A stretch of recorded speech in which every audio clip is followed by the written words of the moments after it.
What's going on, guys? Taimanin Amazing here, back with another video, and in today's video, guys, I'm going to be going over, do I think Tokiko needs a buff? So I wanted to make this video because I know a lot of discussion in the community has been about like if Tokiko needs a buff or not, mainly with like Taimanin Mari and you know, Tack and Arc, and they've been discussing it. So I wanted to make this video to kind of give my opinion on the whole situation. My bad, by the way, if my voice sounds a little like scuffed right now. I'm still have the flu and the cold, whatever the case.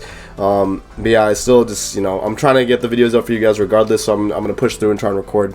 But yeah, let's hop into what Tokiko can do and kind of explain why I think I don't think she really necessarily needs a buff. I think she needs a few reworks, and this kind of goes generally for like a lot of other characters in the game too. But I want to talk about like with skills on characters and why they need like every character needs a healing ability, like just off the rip. I'm gonna start with this as the topic, but every character I think needs a healing ability in this game. Like that's how we make characters viable, is by having healing abilities, because a lot of the characters in this game, especially Tokiko being a brand new character, does not have any source of healing in her kit at all. The only way you could get her healing would be through a supporter, and that's literally the only way. And that's a problem that I have a lot with like a lot of the newer characters, is that they don't have healing in their kit, which is a big upset. And another thing as well is they don't have a clear general build. Tokiko, for her, like mainly with her, I've been running the full green build, but I've seen a lot of other builds work. Blue build felt pretty good. Like red build felt like alright, I guess. Like nothing really stood out to me with Tokiko's kit. That's the thing. Like nothing really like hit for me. If you guys watch my first impressions on her, you'll see how I kind of like went over every build and like discussed about how I felt like every build was kind of just like the same power, and there wasn't any like, it wasn't anything too crazy, right? It all just felt about the same. So that's the problem I have with Tokiko, is that there's no designated build for her. Like there's no like build that everyone just like runs as a staple. I've just been running full green with her lately, because I've been able to get like some pretty nice combos with green. Because if you don't know what her green is, it's basically Shadow Cleave with Sakura, but a little worse, because it doesn't do as much damage and it doesn't hit as much. But I still think it's a pretty good ability. I think overall her builds are just a little bit lackluster because she doesn't have healing and there isn't a defined build with her. And it goes for a lot of other characters in the game too. Like, you know, there's characters in the game like Asuka, which is a really good character still, but she doesn't have any healing in her kit, just like Tokiko, right? She doesn't have any healing in her kit, and because of that, that's a hindrance to the character. Because if you're running them in hard content like the tower, you're not going to be able to have sustained healing with them, and that's an issue that I see in a lot of characters that Taimanin's been releasing lately. Is that they don't have like a healing in their kits, which can make a character a lot worse, right? Like if Asuka had healing with her full red build, imagine, you know, she'd be easily S tier because of the way her kit works. She's super quick.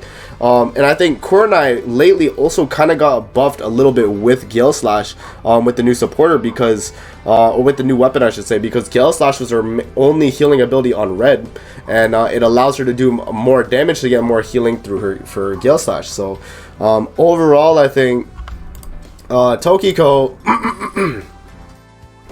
definitely needs a buff, but I don't think it's in like, you know, I think generally it's the kind of buff she gets from her each skill.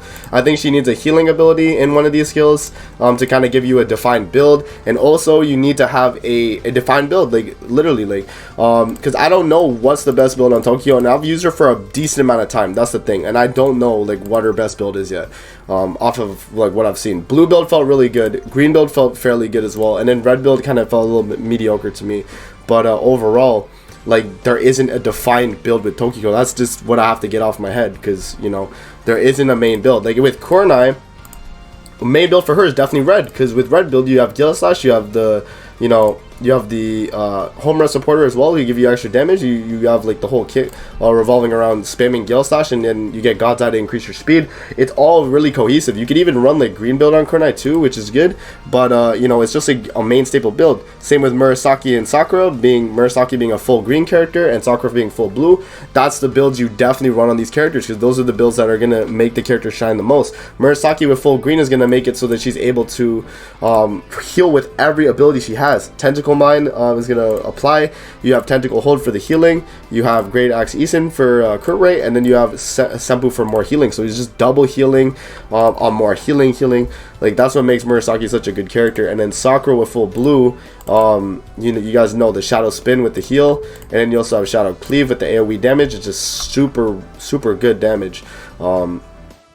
But yeah, that's kind of what I wanted to get through with this video, is that Tokiko doesn't necessarily need a buff. I think she needs a kind of like a rework, right? She needs a little bit of a rework, and I think she needs an increase to her one of her skills. And like, please, Taimanin devs, if you're watching this video, give healing to the most new characters. They need it. They definitely need it, man. We need to balance this out and get new characters in the future that are power creeping older characters. And if that's the way they want to, like, you know, entice people to get the character, that's what they're gonna have to do. Because Tokiko doesn't have any healing in her kit. She definitely needs it, right? So yeah, let me know how you guys feel in the comment section below about it. Just a discussion topic, right?